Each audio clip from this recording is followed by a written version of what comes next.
Raising the rainbow flag. Toronto kicks off World Pride, and it's different from the annual Pride Week events. We find out how different. Also, the evolution of Pride celebrations.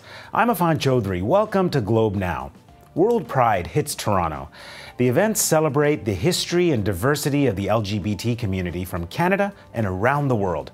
2 million visitors are expected for 10 days of parties and numerous cultural events, like an all-night art crawl, as well as a massive parade. The opening concert will feature Melissa Etheridge, who came out as a lesbian years ago. If it all sounds like the annual Gay Pride event staged in Toronto, it's not meant to be. This is the 4th World Pride event, and the first time it's being held in North America. Rome, Jerusalem, London have hosted in the past, and the organizers are keen to point out it's a party rooted in human rights.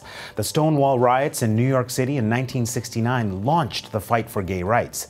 Since then, we've seen politicians, professional athletes, and celebrities come out in unprecedented ways.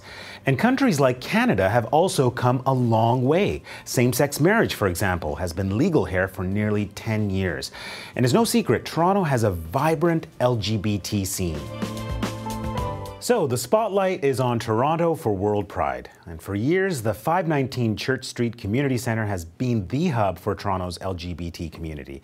Well, joining us now is Jacob Porpossian, who works at the 519, as it is known. Welcome, Jacob. Hi, thank you for having me. So a big event, you Yes. know, World Pride. What can Toronto offer, do you think? I think Toronto has so many things to offer. It's really the perfect destination for World Pride. I mean, we're already a very multicultural city. We have a vibrant LGBT community, and we have so many things that you know, we're really excited to show the world that we have to offer. So I think that Toronto is going to be celebrating for the next 10 days with the world, and we're gonna, you know, kick it off with a big bang starting today. Now, people living in Toronto are familiar with Toronto Pride Week. Yes. Here is World Pride. How is it going to feel different?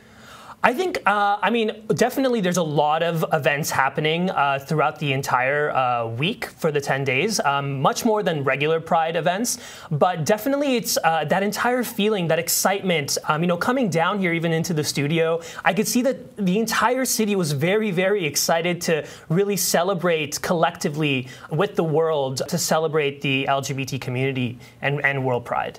I mean, these celebrations have been happening now for years. Yeah. You know, what is the biggest lesson in terms of how the Pride celebrations have evolved?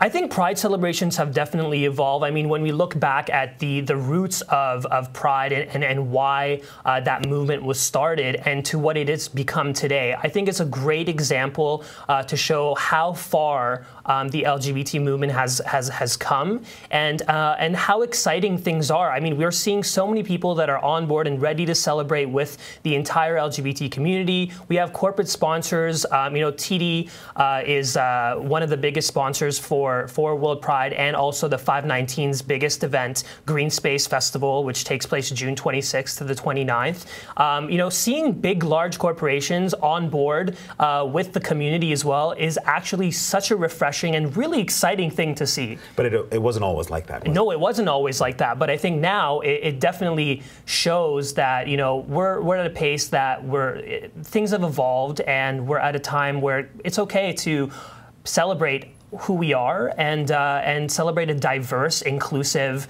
you know, metropolitan city. Celebrating who we are, that works in a North American context in a lot of countries in the world, but for people elsewhere, it's still a life and death situation. Yeah. You know, where, you know, it is a crime to be gay and lesbian and punishable by prison or death. I mean, how is that going to be addressed at World Pride? So there's a couple of ways that can be addressed through World Pride. For example, there's a human rights conference that's going to be taking place. And also, you know, the 519 is a great example also of how we're addressing this. Like our event, the Green Space Festival, is the 519's largest and biggest fundraising initiative. We raise all the proceeds will go back to the programming. And one of the most popular programs at the 519 is the Newcomers Program, where we see people from these countries come to Toronto, and the 519 is their first place where they feel safe, and we help them, and our program helps them really, you know, become a part of the Toronto community. Fantastic. Well, thank you so much, Jacob. Thank you. We want to hear from you. Will you be attending World Pride, and how do you celebrate gay and lesbian individuals in your community and gay and lesbian culture where you are? Tweet us at Globe Now. Stay with us. Up next, a look back at how Pride celebrations have evolved over the years.